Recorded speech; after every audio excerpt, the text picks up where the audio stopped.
So in this talk, I will consider the relation among the aims of achieving justice, truth and peace in transition from one political state to another. I shall also address the relations between different forms of justice, specifically between distributive and transitional justice, all the time from the point of view whether these values or ideals can be realized or maximized simultaneously. Because in part of literature on these very diverse transitions, there is an assumption, also usually tacit, that the values do tend to support and promote one another. And while this assumption may sometimes be justified, it can also lead us to neglect important tensions and to underestimate the need to make hard choices. The bulk of the literature on transitions concerns transitions to democracy after an authoritarian or totalitarian regime. But there is an emergent understanding that questions of justice also arise in transition to peace, for instance in the aftermath of civil wars. And as I'll explain, these issues include, but are not limited to, transitional justice as traditionally conceived, notably punishment of wrongdoers and reparations to victims. In addition, transition to peace involves stabilizing measures of various kinds to prevent the re-emergence of conflict. I pointed to 6 possible negative relations among or within these 3 values. First, the anticipation of justice tomorrow may be an obstacle to peace today if the anticipation of punishment or redistribution prolongs. Second, justice today may be an obstacle to peace tomorrow.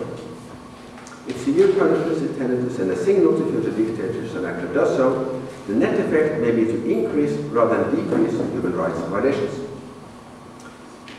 Third, the pursuit of truth may be an obstacle to justice if names of wrongdoers are published without due process. Fourth, truth may be an obstacle to justice if symbolic measures of rehabilitation and apologies serve as substitutes for reparation.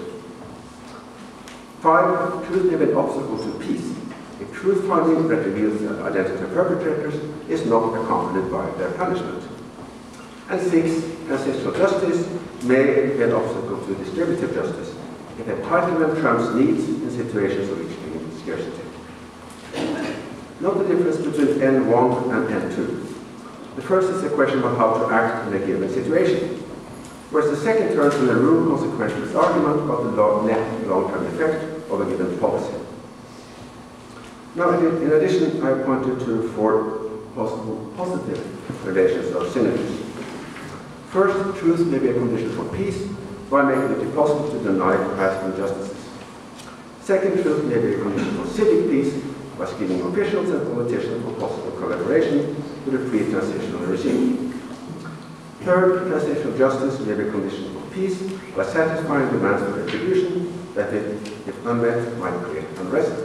And finally, distributive justice may be a condition for a durable peace by addressing the root causes of conflict.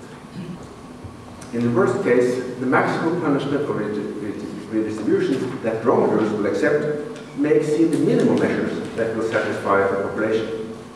In other cases, as perhaps in Colombia, there may be a narrow window of consistency.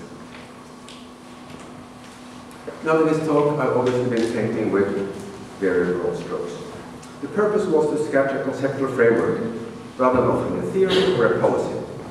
I'm too deeply aware of the ambiguities of actual conflicts and the inadequacy of formal analytical treatments to believe one can go very far in a discussion pitched at this level of generality. But I hope nevertheless that the framework might suggest some hypotheses for the case studies that ultimately are the core or the relevant for social science.